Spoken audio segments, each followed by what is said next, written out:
আল্লাহ তাআলা দুইজনকে সৃষ্টি করলেন। উদাহরণস্বরূপ একজনের নাম আব্দুল্লাহ, আরেকজনের নাম আব্দুর রহমান।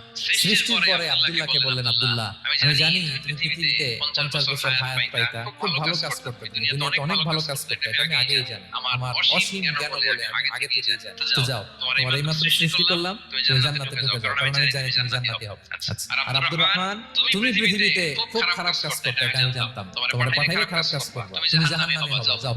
সে বলবে, আল্লাহ এইমাত্র আমার বানাইলেন, এইমাত্র আপনি আমাকে সৃষ্টি করলেন, সৃষ্টি করেই বলতেছেন তুমি জাহান্নামে যাও, আর বলতেছেন আমি জানি দুনিয়াতে পাঠালে তুমি খারাপ কাজ করবা, তুমি জাহান্নামী হবা, পাঠানোর আর কি দরকার, আগে থেকে জাহান্নামে যাও। আল্লাহ আপনি জানলে জানতে পারেন, আমি তো জানি না।